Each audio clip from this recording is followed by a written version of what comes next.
Ya, eee, alhamdulillah kita akan memulai kelas kita. Hari ini insya Allah kita akan membahas satu topik, laporan keuangan konsolidasi jual beli persediaan antar perusahaan.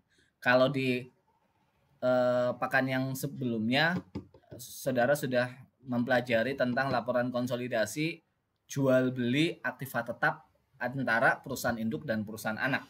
Nah, dalam sesi ini kita akan membahas laporan keuangan konsolidasi jual beli persediaan antar perusahaan, ya jual beli antar perusahaan antara perusahaan induk dan perusahaan anak. Oke, saya akan besarkan layarnya supaya lebih maksimal. Ya, nah ada beberapa masalah-masalah yang biasanya muncul ya, dalam proses laporan konsolidasi. Misalnya, masalah khusus yang timbul karena jual beli barang dagangan antara perusahaan afiliasi. Masalah khusus yang timbul karena jual beli aktiva tetap antar perusahaan afiliasi. Masalah khusus yang timbul karena jual beli dan saling kepemilikan obligasi. Masalah khusus yang timbul karena transaksi yang berhubungan dengan investasi. Masalah khusus yang timbul karena struktur dan transaksi modal perusahaan anak. Masalah khusus yang timbul karena hubungan perusahaan induk dan anak. Masalah yang timbul karena saling kepemilikan antara perusahaan induk dan perusahaan anak berada dalam operasi luar negeri. Ini beberapa hal yang bisa terjadi begitu ya, bisa terjadi. Nah, di dalam sesi ini kita fokus adalah membahas masalah yang timbul karena jual beli barang dagangan antara perusahaan afiliasi. Antara perusahaan afiliasi, antara perusahaan perusahaan induk dan perusahaan anak juga bisa dipahami seperti itu ya.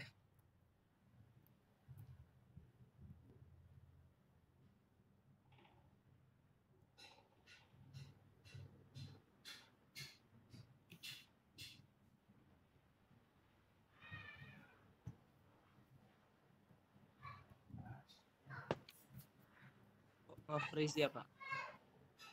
Iya, ada masalah.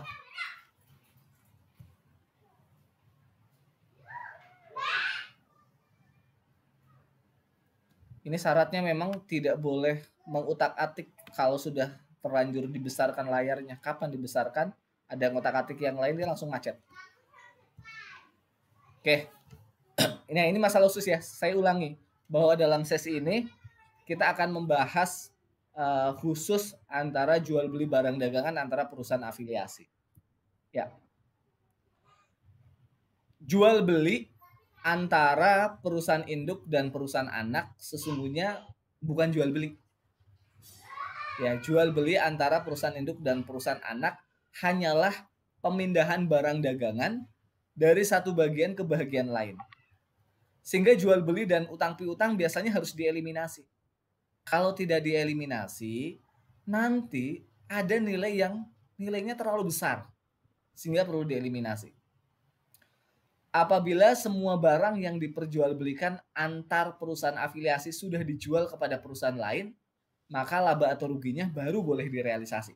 Misal nih perusahaan induk menjual kepada perusahaan anak barang dagangan senilai 100 juta. Kalau 100 juta itu sudah 100% dijual kembali kepada konsumen akhir oleh perusahaan anak, baru boleh diakui labanya. Tapi kalau belum, itu tidak boleh diakui labanya. Tidak boleh diakui labanya, harus dieliminasi nantinya. Nah, dalam kondisi tersebut, maka muncullah istilah dengan rekening timbal balik. Ya, rekening timbal balik. Dalam rangka konsolidasi, maka rekening timbal balik ini harus dieliminasi, gitu ya. Jadi nanti dibuat dulu rekening timbal baliknya, baru kemudian dieliminasi. Oke,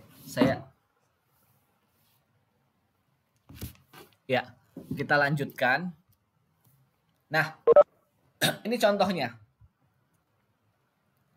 Contoh satu, berikut ini adalah laporan laba rugi tahun 2018 yang disusun oleh perusahaan induk PTX yang memiliki saham 100% modal saham perusahaan pada PTY. Kedua perusahaan ini menggunakan konsep current performance. Ya, diabaikan saja lah istilah konsep current performance-nya ini ya. Yang jelas kita akan menghitung laporan konsolidasinya gitu.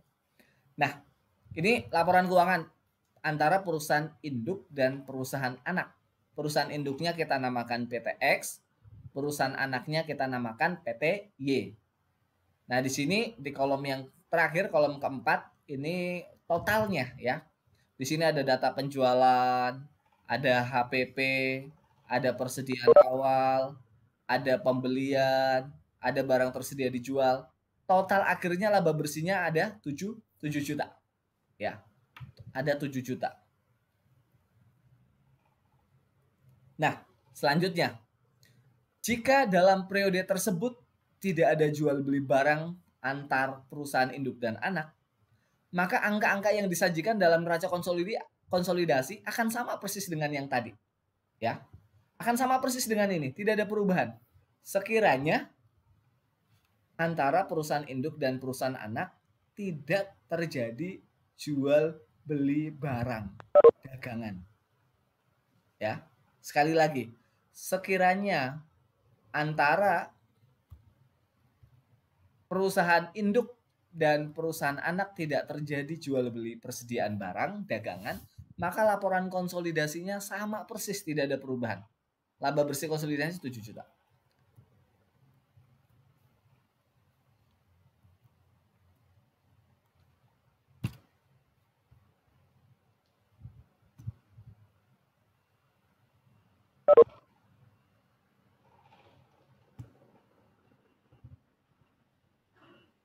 Oke, kita lanjut.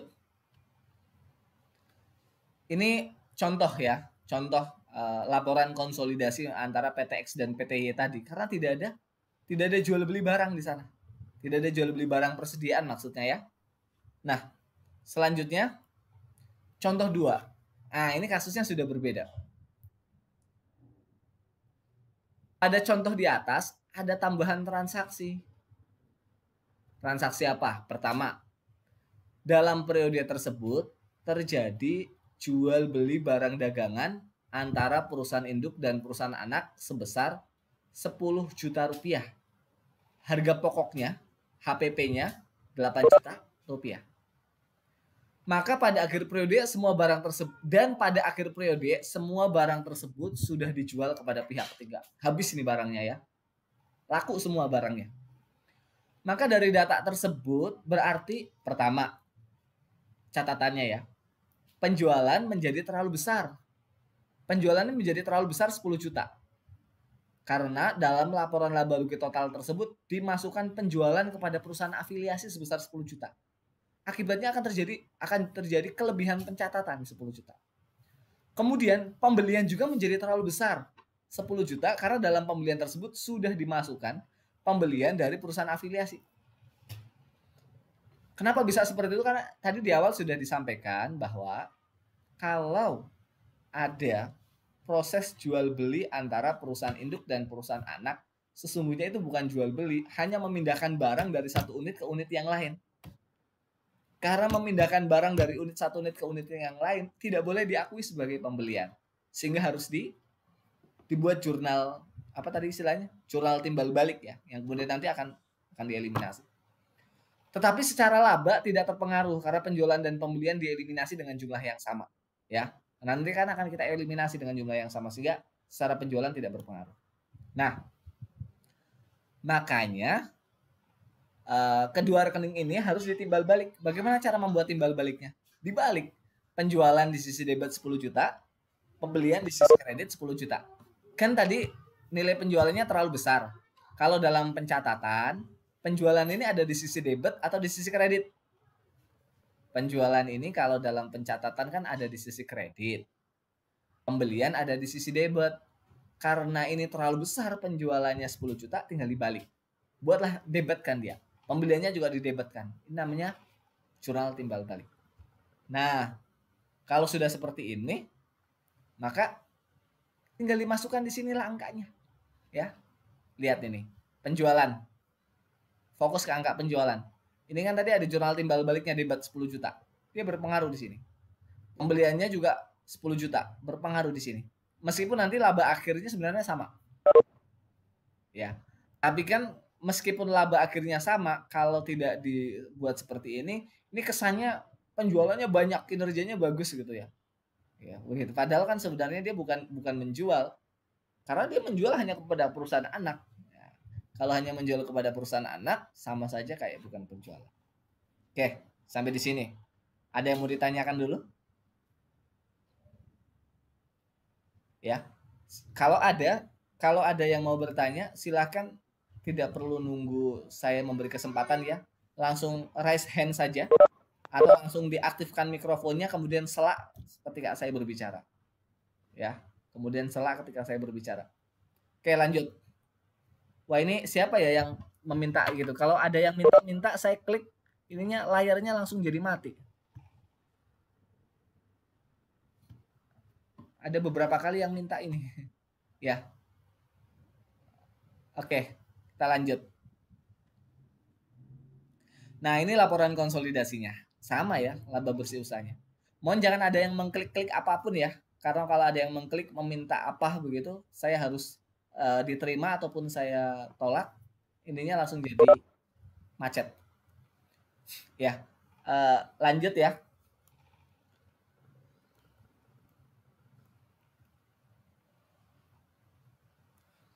Oke, lanjut. Bagaimana kalau ada laba kotor yang belum direalisir pada akhir periode? Kalau contoh tadi kan yang dijelaskan adalah asumsinya semua barang sudah terjual habis. Meskipun dalam praktik ya sulit lah ya seperti itu. Barang terjual habis, tapi dia belanja lagi.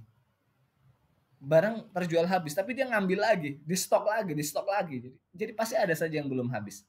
Bagaimana mengelolanya? Nah, di bagian ini kita akan membahas ketika ada laba kotor yang belum direalisasi pada akhir periode karena barangnya belum semuanya terjual. Oke, ini jadi kita masuk ke contoh 3. Contoh 3, berikut ini adalah laporan laba rugi tahun 2018 yang disusun oleh perusahaan induk PTX yang memiliki saham 100% modal saham perusahaan anak PTY. Kedua perusahaan ini menggunakan konsep current performance. Ya, ini datanya ya. Saya tidak perlu bacakan ulang. Dulu kalau di awal-awal saya selalu membacakan karena supaya belajar familiar dengan data-data angka yang banyak. Nah, ini mudah-mudahan sudah bisa familiar lah ya. Nanti dibaca sendiri. Ini data laporan keuangannya. Saya langsung lanjut saja. Nah, informasi lain. Ya, informasi lainnya dalam periode tersebut terjadi jual beli barang dagangan antara perusahaan afiliasi sebesar 10 juta. Harga pokoknya 8 juta rupiah. Tetapi ada informasi lain pada nomor 2. Pada akhir periode 40% barang tersebut belum terjual. Artinya yang laku baru 60%-nya. Ini kan berarti ada laba kotor yang belum direalisasi. Tadi di awal sudah disampaikan bahwa jual beli antara perusahaan anak dan perusahaan induk nanti akan direalisasi labanya ketika sudah laku terjual kepada konsumen akhir. Kalau belum laku, masih ada di perusahaan anak atau masih ada di perusahaan induk, maka laba kotor tersebut belum dapat direalisasi. Nah, kalau belum dapat direalisasi, maka disinilah kemudian kita akan menghitung. Maka di sini dari informasi tersebut kita bisa mengambil 3 kesimpulan. Pertama, penjualan terlalu besar 10 juta karena dalam laporan laba rugi dimasukkan penjualan. Sama dengan kasus yang tadi. Pembelian juga seperti itu. Pembelian menjadi terlalu besar karena dalam pembelian tersebut sudah dimasukkan pembelian dari perusahaan afiliasi sebesar 10 juta. Ada lagi tambahan informasi di sini. Persediaan akhir terlalu besar 800.000. Yaitu laba kotor yang melekat pada akhir persediaan yaitu 40% kali 10 juta dikurangi 8 juta. Persediaan akhir yang terlalu besar ini akan berakibat HPP menjadi terlalu besar dan persediaan terlalu besar. Ya, persediaannya terlalu besar. Jadi kenapa persediaan terlalu besar? Ini kan persediaan tadi belum laku dijual ya. Masih ada 40% yang belum dijual. Masih ada 40% yang belum dijual. 40% dari 10 juta ini berapa? 40 ya. 4 juta ya.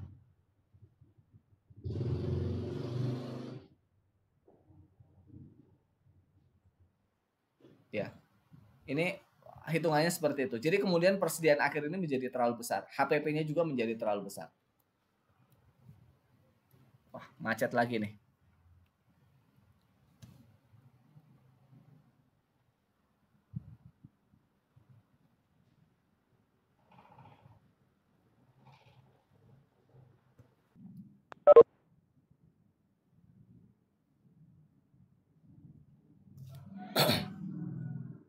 Ya, kita lanjutkan. Nah, jurnal eliminasinya seperti ini. Jurnal untuk mengeliminasi penjualan dan pembelian sebesar 10 juta. Ini tadi yang namanya jurnal timbal balik ya. Penjualan 10 juta, pembelian 10 juta. Untuk mengeliminasi persediaan akhir yang terlalu besar. Persediaan akhirnya terlalu besar berapa? 800 ribu. Maka persediaan di sisi debit 800 ribu, persediaan di sisi neraca 800 ribu. Nah, ini kertas kerja yang disusun. Kertas kerja yang disusunnya seperti ini. Prosesnya sama persis dengan yang sebelumnya ya. Jurnal eliminasinya ya tinggal dimasukkan, tergantung dengan nama akunnya. Nama akunnya apa? Kalau nama akunnya persediaan di sisi debit, berarti nanti di sini dipindahkan di sisi debit. Kalau ada di sisi kredit, ya dimasukkan di sisi kredit. Ini sama persis dengan materi-materi di bab-bab sebelumnya, cara memasukkan ke jurnal eliminasi. Karena ini kurang lebih sama, saya tidak menjelaskan detail lagi di sini ya. Saya tidak menjelaskan detail lagi di sini. Saya hanya akan menjelaskan beberapa hal yang belum ada begitu di sesi sebelumnya. Kalau sudah ada nanti kan saudara tinggal mengulang saja prosesnya di sini. Oke. Ini laporan laba rugi konsolidasinya ya, seperti ini. Nah, ini sekarang kita langsung masuk lagi. Itu tadi baru secara umum. Sekarang bagaimana ketika perusahaan induk menjual barang dagangan kepada perusahaan anak? Nah, laporan konsolidasinya ini menggunakan metode ekuitas. Ya. Bagaimana ketika laporan konsolidasinya akan menggunakan metode ekuitas? Oke, contoh ini ya. Ini contoh yang terakhir ini. Contoh yang terakhir. Contoh 4. Pada awal tahun 2017, PTX membeli 80% modal saham PTY seharga 320 juta di pasar modal. Struktur modal PTY pada saat itu terdiri modal saham 300 juta, agio sahamnya 75 juta, laba ditahannya 25 juta, total modalnya 400 juta. Karena yang dibeli hanya 80%-nya, berarti yang dibeli hanyalah seharga 320 juta. Nah, untuk tahun 2018 dan 2019, kedua perusahaan ini memperoleh laba bersih usaha dan membagi dividen. Ya, ini informasinya di sini. Ini dilihat baik-baik ya angka-angka ini, karena nanti angka-angka ini akan berpengaruh dengan angka-angka selanjutnya. Ya, akan berpengaruh dengan angka yang selanjutnya. Tahun 2018 PTX laba bersihnya 250 juta, PTY 175 juta. Ini langsung 2 tahun ya. Tahun 2019 300 juta, PTY 200 juta. Pembagian dividennya PTX 2018 200 juta, PTY 100 juta. Tahun 2019 PTX 250 juta, PTY 150 juta. Nah, angka-angka ini tolong diingat karena ini nanti akan terus berlanjut di slide-slide selanjutnya ya. Oke, ini laporan keuangan lengkapnya PTX dan PTY ya. Ini laporan keuangan lengkapnya. Mudah-mudahan ini tidak ada yang salah hitung saya ya. Nanti kalau misalnya PPT-nya yang sudah saya share, saya ada hilap salah hitung, mohon langsung diperbaiki saja. Nggak jadi masalah ya. Saya saja bisa keliru, bisa salah ketika menghitung karena angkanya banyak. Ya kemarin ada yang menanyakan, Pak, bagaimana kalau tugasnya dikerjakan pakai Excel? Silahkan saja pakai Excel. Yang penting rapi. Mau pakai Excel atau pakai apapun, kalau tidak paham tetap tidak bisa mengerjakan. Meskipun pakai Excel, kalau paham insya Allah tetap mengerjakan, bahkan lebih memudahkan. Ya silahkan, asal rapi. Nah ini laporan keuangan PTX dan PTY. Laporan perubahan laba ditahannya, laba ditahan jasa 1 Januarinya, laba bersihnya, dan seterusnya ya. Ini angka-angka ini sama seperti yang tadi ya, kalau ada kekeliruan dari saya ketika menghitung ini, silahkan nanti masing-masing disesuaikan kembali begitu ya. Atau kalau ada yang mau menghitung ulang, dihitung ulang saja nggak apa-apa. Ini neraca ya, ini neraca. Nah, saya lanjut keterangannya. Ini ya, di sini kita akan mulai mengerjakan ya.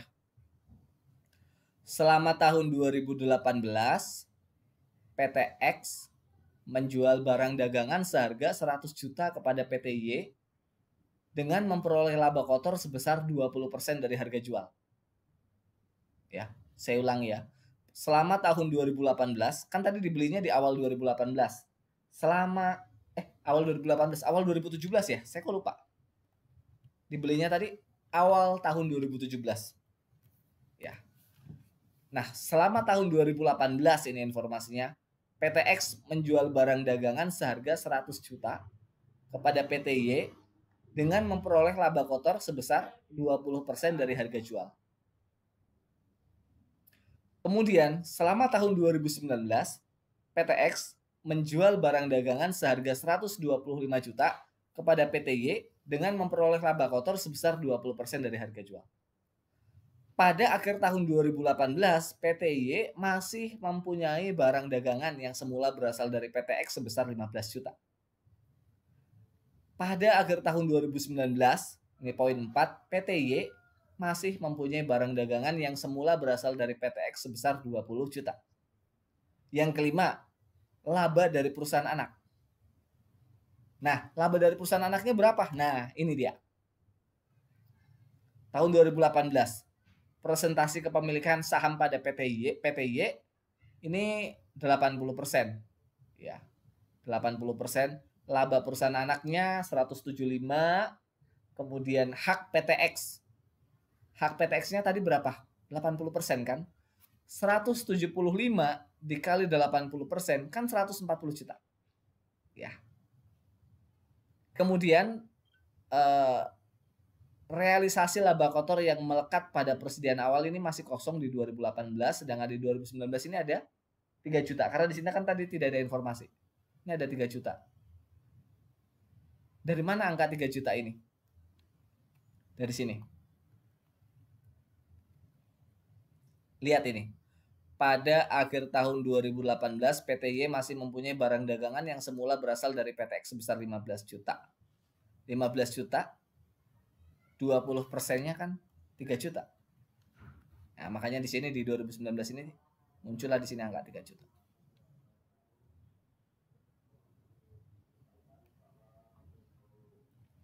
Oh ya, ini bukan yang ini hitungannya, yang ini yang ini 103 juta ini ya. Jadi laba kotor yang belum direalisir yang melekat pada persediaan akhir ini 3 juta. Maka 140 ini ditambah 3 juta, 137 juta.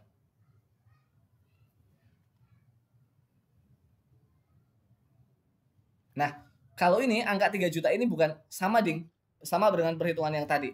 Angka 3 juta ini tinggal memindahkan dari angka ini. 2018 kan persediaan akhir.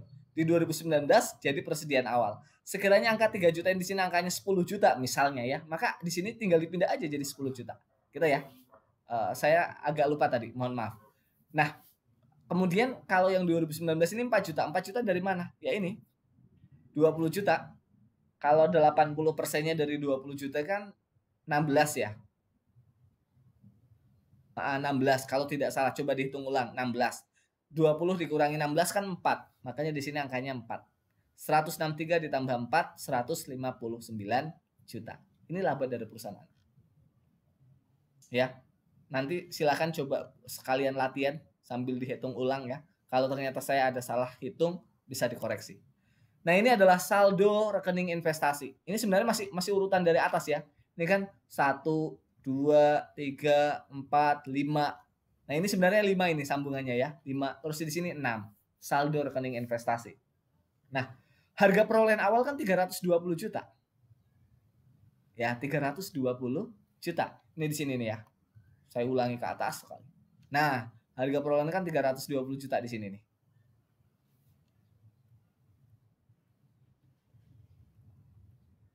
$320 juta. Kenaikan sampai dengan 1 Januari 2018 80%. 50 juta dikurangi 25 juta. 50 juta dikurangi 25 juta, ini kan tinggal 25 juta. 25 juta dikali 80% ini hasilnya 20 juta. Angka 50 juta ini dari mana? Ini memang di data awal nggak ada ya angka 50 juta di sini. Ini hanya asumsi bahwa bukan asumsi, ada di sini nih. Angkanya di mana ya 50 juta? Nah, ini nih. Laba ditahan 1 Januari ini kan di sini 50 juta. Makanya kemudian dipindahkanlah ke sini. Dipindahkanlah ke sini 50 juta. 25 juta ini yang mana? Ya, 25 juta ini. Laba ditahannya. 140 dikurangi 175 dikurangi 140 menjadi 25. Makanya kemudian laba ditahannya bertambah 20 juta. Maka saldo per 1 Januari 2018 ini 320 dikurangi ditambah 20 menjadi 340. Ya, 340. Atau kalau mau sederhananya 25 itu dari mana ini sih? Ini juga informasinya kan. Nah, ini nih, laba ditahan. Karena laba ditahannya di tahun 2000 ini sini ya. Laba ditahannya 50 juta. Ya, ini laba tahan ini kan 50 juta. Dikurangi 25 juta. Kenapa dikurangi 25 juta? Karena 25 juta ini kan sudah include di sini, sudah include di 320. Kalau di sini 25 juta, kemudian pas di sini jadi 50 juta, artinya kan berarti ada penambahan 25 juta kan? Laba ditahannya. Nah, kalau ada tambahan 25 juta, yang 25 juta itu kan sudah dihitung, sudah include di 320 itu. Sudah include di 320, sehingga kemudian dia 50 dikurangi 25. Ya, saya ulangi ya supaya lebih paham dari mana angka 50 ini. Dari mana angka 50 ini?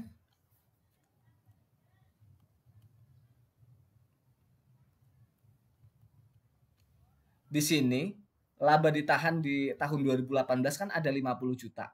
Sedangkan pada saat membeli di awal 2017 laba ditahannya ada 25 juta. Berarti ada penambahan laba ditahan 25 juta. Ada penambahan laba 25 juta, laba ditahan 25 juta. 25 juta ini yang menjadi haknya PTX adalah 80%. Nah, karena menjadi haknya PTX 80%, berarti 25 juta dikali 80% hasilnya 20 juta. Gitu ya. Oke, sampai di sini mungkin. Ada yang mau bertanya dulu, memastikan saya paham nggak yang saya jelaskan ini? Ada yang mau bertanya dulu? Silahkan. Kalau tidak ada, saya lanjut. 320 juta ditambah 20 juta menjadi 340 juta. Laba dari perusahaan anak pada tahun 2018 137 juta. Dari mana angka 137 juta? Dari sini nih. Ini 137 juta. 340 ditambah 137 itu 477 juta. Pembagian dividen perusahaan anak 80 juta. Berarti 80 juta ini karena sudah diberikan kepada perusahaan induk dalam bentuk kas, maka saldonya dikurang 477 kurang 80 menjadi 397. Dari mana 80 ini? Lihat di sini.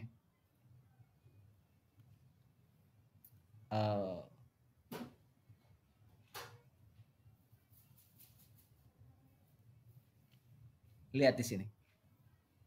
Dividen yang dibagi 100 juta.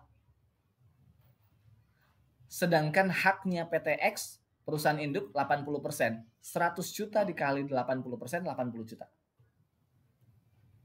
Sehingga di sini menjadi dikurangilah angka 80 juta. Saldo per 31 Desember 2019 jadi 397 juta. Laba dari perusahaan anak tahun 2009 159 ya.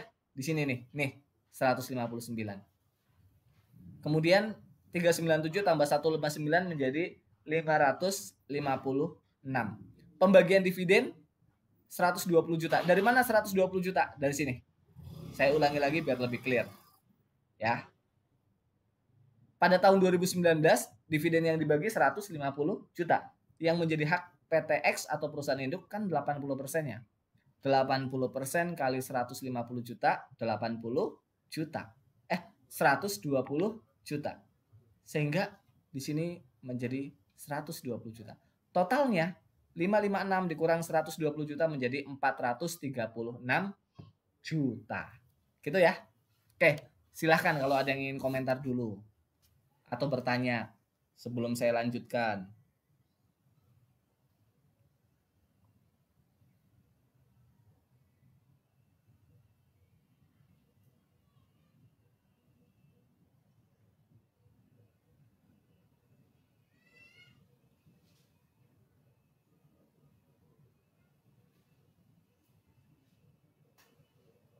Ya, kalau tidak ada saya lanjut ya. Karena nih kalau materi sebelumnya benar-benar paham, ini nyambung ke materi ini nggak terlalu susah karena hampir sama gitu ya, beda-beda sedikit saja. Ini jurnal transaksi perusahaan induk. Nah, yang pertama, untuk mengetahui laba PTY yang menjadi haknya sebesar 80%. 175 kali 80%, 140. Ini sama dengan yang lalu. Investasi modal PTY 140, laba PTY 140. Kemudian ini B harusnya ya, bukan A lagi. Mencatat laba kotor yang melekat pada persediaan akhir PTY 20% kali 15 juta, 3 juta. Laba PTY 3 juta, investasi modal PTY 3 juta. Mencatat penerimaan dividen dari PTY sebesar 80% kali 100 juta sama dengan 80 juta. Kas 80 juta, investasi modal PTY 80 juta. Ini catatan yang dibuat. Ya. Oke, lanjut. Ini jurnal eliminasinya, ya. Jurnal eliminasinya sama persis dengan yang kemarin ya, poin-poin yang harus dieliminasi. Saya tidak menjelaskan lagi apa saja yang harus dieliminasi karena kemarin di sesi-sesi sebelumnya sudah saya sampaikan secara detail ya. Mengeliminasi modal PTY yang menjadi hak PTX. Mohon maaf ya, ini kok A semua. Harusnya bukan A semua ini. A, B, C, D. Agar memudahkan pada saat membuat di jurnal untuk menelusuri di kertas kerja eliminasinya ya. Tapi ini mohon maaf, ini ternyata kok A semua. Ya, mengeliminasi modal PTY yang menjadi hak PTX per 1 Januari 2018. Modal saham 240, agio modal 60, laba ditahan 40, pada investasi modal PTY 340. Ya, ini saya kira sudah paham kenapa harus dieliminasi. Kemudian mengeliminasi laba PTY sebesar 137 juta, laba PTY 137 pada sisi debit, investasi modal PTY pada sisi kredit. Mengeliminasi pembagian dividen PTY yang diterima PTX sebesar 80 juta, investasi modal PTY 80 juta, pembagian dividennya 80 juta. Kemudian mengeliminasi jual beli barang dagangan antara PTX dan PTY seharga 100 juta, penjualan 100 juta pada pembelian 100 juta.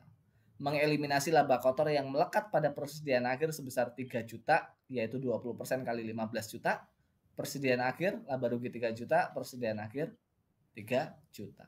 Nah, kalau sudah seperti ini, kan tinggal dimasukkan ke sini. Tapi ini mohon maaf, buka kurung ini kan harusnya kode dari sini ya, supaya lebih mudah untuk ditelusuri.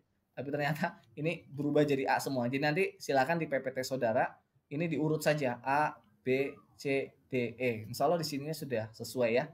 Tinggal dimasukkan ke sini. Ya, cara memasukkannya sama dengan metode-metode yang sudah dibahas di sesi-sesi sebelumnya. Oke, ini tinggal dimasukkan seperti ini. Kalau sudah masuk, nanti ini dari awal ya. Ini kertas kerja konsolidasi laba rugi. Ini kertas kerja konsolidasi untuk laporan perubahan laba ditahan. Ini kertas kerja konsolidasi untuk neraca, ya. Untuk neraca. Nah, setelah itu kemudian disusunlah laporan keuangan. Yang bagian laba rugi di totalnya ini ya. Total angka ini nih. total total angka yang di kolom laba rugi ini dipindah semuanya ke sini. Kemudian kalau yang laba ditahan, total yang laba ditahan yang ini nih, laba rugi konsolidasi, laba ditahan dipindahkan ke kolom ini. Nah, kemudian yang bagian total di neraca tinggal dipindahkan ke sini. Ketemulah angka-angka ini ya. Total aktiva, total pasifanya harus sama. Oke, kurang lebih seperti ini laporan konsolidasi ketika terjadi jual beli persediaan antara perusahaan induk dan anak. Terima kasih banyak. Kita cukupkan sampai di sini dan kita lanjutkan dengan diskusi kalau ada yang mau didiskusikan. Saya persilahkan.